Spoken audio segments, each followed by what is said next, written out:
السلام علیکم ناظرین، آج ہم گلے کے درد کے بارے میں تفصیلاً جانیں گے اور گلے کی خراش کیوں ہوتی ہے۔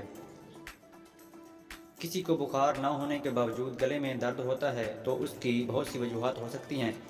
بخار کے بغیر کسی شخص کے گلے میں درد ہو سکتا ہے۔ اس کی سب سے عام وجہ وائرل انفیکشن ہے۔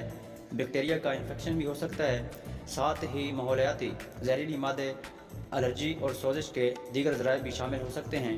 یہ بات ثابت کرنے کے لیے کہ آیا انفیکشن کے بغیر بخار گلے میں درد کی وجہ سے ہے یا نہیں، عام طور پر دیگر علامات کی تصدیق کی جاتی ہے۔ انفیکشن کا تعلق اکثر گلے کی لالی، شدید درد اور گردن کی سختی سے ہوتا ہے۔ بخار انفیکشن کے دوران موجود ہو سکتا ہے یا نہیں۔ اگر آپ کا درد 3 دن سے زیادہ رہتا ہے تو آپ کو ڈاکٹر کو ضرور دکھانا چاہیے۔ عام طور پر بخار کے بغیر گلے میں درد بخار کے ساتھ گلے کی تکلیف سے کم تشویش کا باعث ہوتا ہے۔ یہاں گلے میں خراش کی 5 عام وجوہات ہیں جو عام طور پر بخار کا سبب نہیں بنتی۔ بخار کے بغیر گلے میں خراش کی سب سے عام وجوہات میں سے ایک عام وجہ زکام ہے۔ اگر آپ کو زکام ہے تو آپ کو دیگر علامات کا سامنا بھی کرنا پڑ سکتا ہے، جیسے چھینک، بھری ہوئی ناک، کھانسی، پانی والی آنکھیں، تھکاوٹ محسوس کرنا اس میں شامل ہے۔ زکام 7 سے 10 دن میں خود ہی چلا جاتا ہے۔ اس میں آرام کرنا، شہد کے ساتھ گرم چائے پینا یا درد دور کرنے کے لیے میڈیسن لینا علامات پر قابو پانے میں مددگار ثابت ہو سکتا ہے۔ گلے کے پچھلے حصے میں ٹشو کی گٹھلیاں جو سوزش اور سوجن کی یا سب سے زیادہ وائرل انفیکشن کی وجہ سے ہوتی ہیں، لیکن یہ بیکٹیریا کے انفیکشن کی وجہ سے بھی ہو سکتا ہے۔ 2 سال سے کم عمر کے بچوں میں ٹانسلائٹس سب سے زیادہ عام بیماری ہے، لیکن یہ بالغوں میں بھی ہو سکتا ہے۔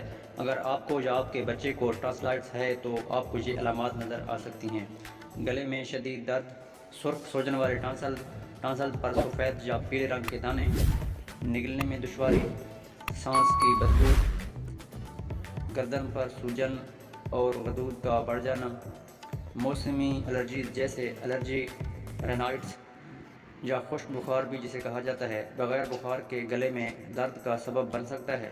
اس میں ناک بہنا یا ناک سے بلغم کا گلے سے نیچے گرنے اور اسے پریشان کرنے کی وجہ سے ہوتا ہے۔ الرجی بچوں یا بڑوں میں بخار کے بغیر گلے میں درد کا سبب بن سکتی ہے۔ اگر آپ کے گلے میں درد الرجی کی وجہ سے ہوتا ہے تو آپ کو یہ محسوس ہوگا کہ یہ آپ کو پولن یا پالتو جانوروں کی وجہ سے بھی ہو سکتا ہے۔ الرجی کی دیگر علامات میں شامل ہیں چھینکنا، ناک بہنا یا بھری ہوئی ناک، کھانسی، خاص طور پر آنکھوں، ناک، منہ اور گلے پر خارش، ناک اور گالوں میں سر درد اور دباؤ، پانی والی سرخ اور سوجی ہوئی آنکھیں۔ الرجی پر قابو پانے کا بہترین طریقہ یہ ہے کہ جہاں ممکن ہو ایسی چیزوں سے پرہیز کریں۔ جب الرجی زیادہ ہو تو کھڑکیوں کو بند رکھنے جیسے اقدامات ضرور کریں تاکہ احتیاط کے ذریعے تکلیف سے بچا جا سکے۔ اگر آپ کو اب بھی علامات کا سامنا ہے تو ناک کی علامات پر قابو پانے میں مدد کرنے کے لیے اینٹی الرجک یا اسٹیرائڈ ناک کا سپرے استعمال کریں، جس سے آپ کے گلے میں ناک سے بہنے والے بلغم میں کمی آ جائے گی۔ اگر آپ کے گلے میں بخار کے بغیر مسلسل درد ہے تو یہ تیزاب کے ریفلیکس کی وجہ سے بھی ہو سکتا ہے۔ اگر ریفلیکس جسے گیسٹرو ایسوفیگل ریفلیکس GER اور GERD بھی کہا جاتا ہے، یہ اس وقت ہوتا ہے جب معدے کے اجزاء غذائی نالی کے ذریعے گلے اور منہ میں آ جاتے ہیں۔ جب ایسا ہوتا ہے تو یہ آپ کے گلے میں جلن پیدا کر سکتا ہے۔ یہ بالغوں، حاملہ خواتین اور زیادہ وزن والے لوگوں میں زیادہ عام ہوتا ہے۔ کوئی بھی ریفلیکس کا تجربہ کر سکتا ہے۔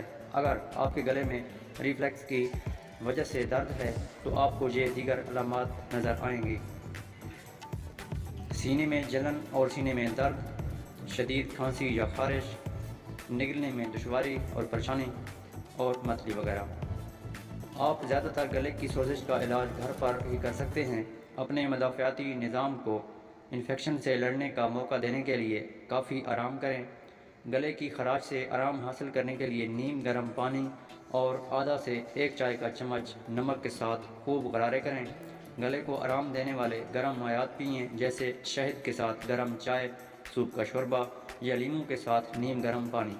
جڑی بوٹیوں والی چائے گلے کی سوزش کے لیے عام طور پر آرام دہ ہے۔ اپنے گلے کو ٹھنڈی چیزوں جیسے برف یا آئس کریم سے بچائیں۔ ملٹھی کا ایک ٹکڑا چوسیں جو کسی بھی پنسار سے آسانی سے مل جاتی ہے۔ جب تک آپ کا گلا بہتر محسوس نہ ہو، اپنی آواز کو آرام